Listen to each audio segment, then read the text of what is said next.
This is a Mercedes AMG GT-S, the overlooked AMG GT, because in Gran Turismo 7 we already have the AMG GTR as well as the AMG GT, as well as the AMG GT Black Series. So today we are going to be finding out whether the AMG GT-S is a great vehicle to use in the game, or if it's one that you can actually skip over. So starting off, if you want to get your hands on this vehicle, it will cost you 120,000 credits, which in my opinion isn't badly priced. Now for that, well, you are getting a bi-turbocharged V8 engine that will produce 502 brake horsepower.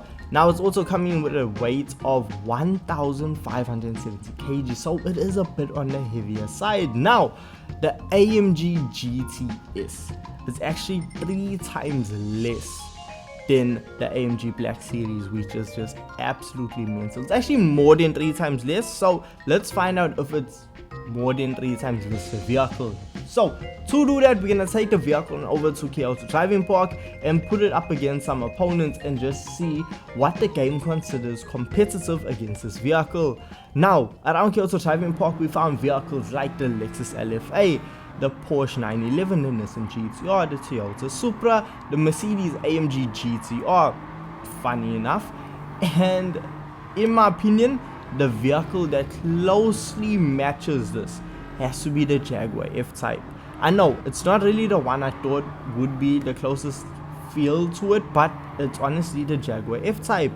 Now the reason for that is because with the handling of the AMG GT-S, I am quite disappointed. The handling is not the best at all. I find the vehicle to understeer quite a lot. The brakes are below par because it just doesn't have the stopping power, especially when you're carrying quite a lot of speed and you slam on the brakes. The vehicle doesn't slow down fast enough, and when you try to turn, it just doesn't want to. You actually find yourself running extremely wide and you find yourself losing positions to the opponents.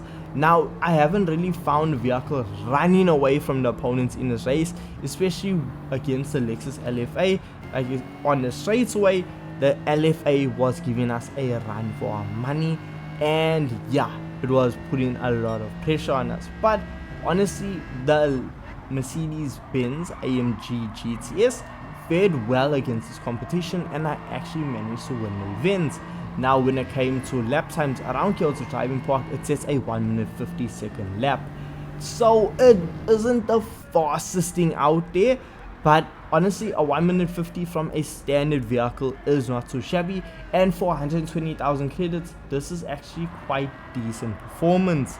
But let's say you aren't happy with this performance, you want more, you want to really feel the ultimate AMG GT-S. So to do that, well, you need to head on over to the tuning shop.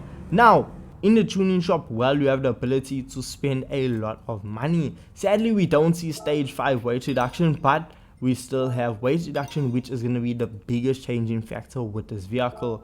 And we see once we fully upgrade the vehicle by throwing every single part at it, we see we are left with 892 brake horsepower and a vehicle that weighs 1,161 kg. So a lot lighter and a lot more powerful. But the biggest difference is compared to the other GTs in the game, we see that this is the least powerful AMG GT, but it is also the lightest, so that does kind of make up for it.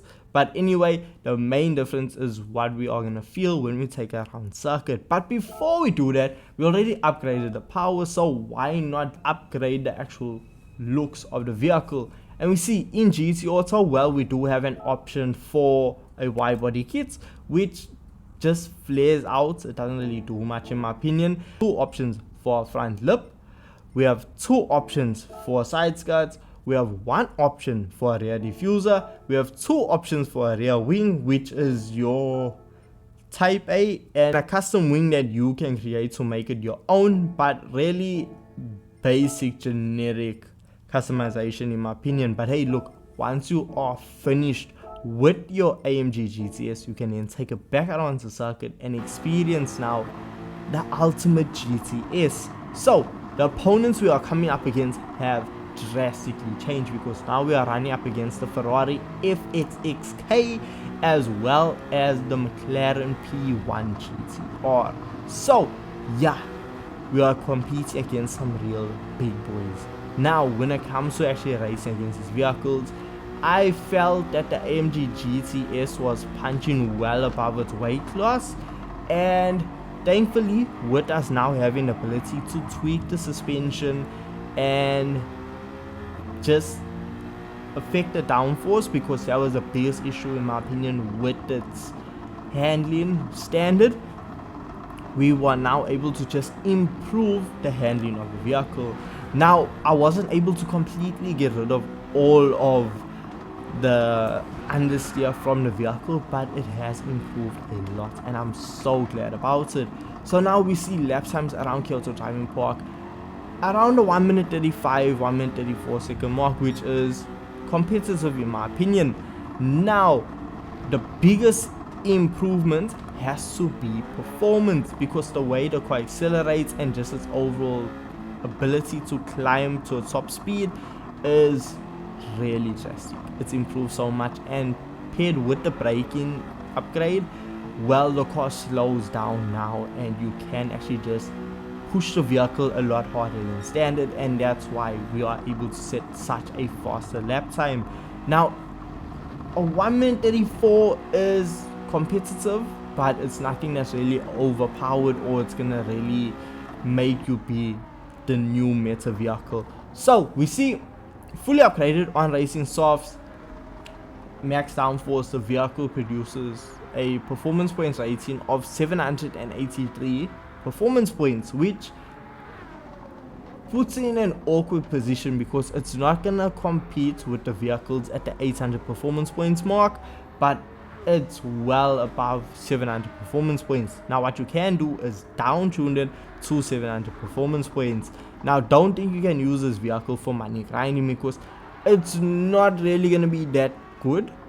I can see it being good at the WTC 600 around Tokyo Expressway, but don't hold me to it. But the 700 performance points mark, maybe the 750 mark, is best suited for this vehicle to really feel and engage with what its ideal setup is. Now the performance, it's okay, but is this the best AMG GT to own? Absolutely not. For its price points, it's a really good vehicle and it's a really good sports car, but if we're gonna compare it to the other AMG GTs in the game, there simply is no match. They are the bigger brothers for a reason, and you can see that whether it's lap times, top speed, and just the driving experience. The AMG Black Series is just so much more like impactful compared to the AMG GT-S, but hey look, you are paying for a difference. So I hope this clears up the AMG GT-S. It's not a bad sports car, it's just not the best AMG GT. So hey look, let me know your thoughts and opinions of this car in the comment section down below, and with this being said, I'll catch you guys in the next video. Peace.